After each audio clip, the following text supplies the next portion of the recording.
The hour right now, new details on a report that claims the U.S. Justice Department is taking part in selective prosecution. According to an article in Newsweek, the DOJ is intentionally avoiding cases against big Wall Street firms because of Eric Holder's ties to the attorneys that represent those firms. Now, Peter Schweitzer wrote the article. He's also the author of Throw Them All Out and the president of the Government Accountability Institute with me in studio. And good morning to you. Good morning, Bill. Let me work through this step by step here. I think a lot of viewers may not be familiar with the material. What are Holder's ties to the law firms?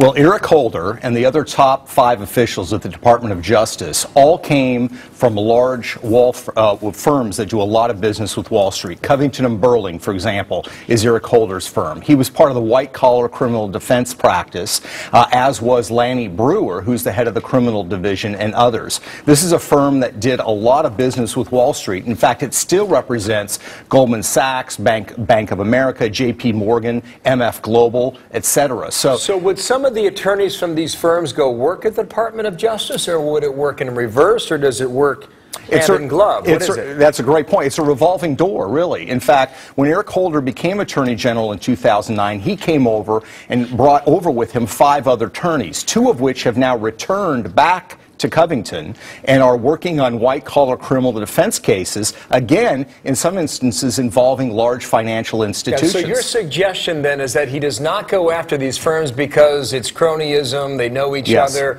don't want to bust my friends. That's your point. Yeah, I think the business model is if you are the Attorney General of the United States and you start going after the biggest firms, then you leave and go back to your initial practice. You're not going to be real popular on Wall Street if you do that. So he has a very powerful professional financial incentive not to go aggressively after Wall Street. This doesn't sound like what we heard 3.5 years ago. What we heard, and you write about it, despite the widespread outrage, financial fraud prosecutions are at 20-year lows? Yeah, that's what's stunning. I mean, you look at any objective measure, the Department of Justice has aggressively gone after civil rights cases, cases involving Medicare fraud. The one exception is financial fraud involving particularly Wall Street. It's at a 20-year low. But that's not what we heard. That's not what we heard, but that's what's happening. Everybody said. That's right. And I think the reality is that this administration is trying to, on the one hand, capture sort of the rhetoric of the 99%, that we're going to hold them accountable. If they broke the law, they're going to go to jail.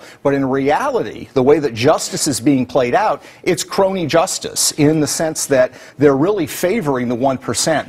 This group at Justice that looks at financial fraud that Eric Holder is the head of, this group has gone after people for financial fraud.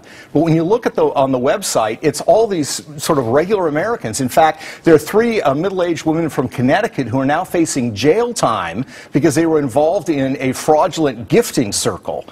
So this is what they're spending their time doing rather than going after Wall Street. And this is a good point to make.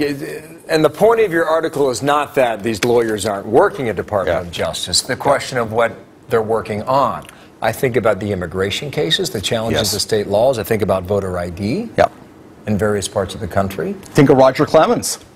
They're going after Roger Clemens in some of the pitching challenges and whether he perjured himself in front of Congress. These are the kind of cases they're focusing on, not the Wall Street cases that they talk about. Now, you went to the Department of Justice to figure out why. What did they tell you?